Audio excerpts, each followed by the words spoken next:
experience here? I mean, you've been working all over the world as a director, as a teacher, as a writer, and now you're here for this workshop in the countryside. How is it going for you? How do you feel like being not in a town, not in a city? Being here in particular, you mean other than getting eaten alive by mosquitoes? Yes. It's much more relaxed.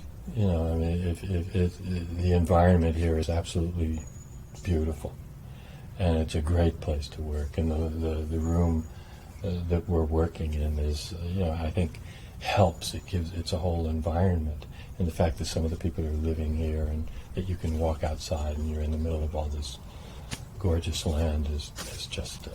I think people are lucky to be here. Yeah.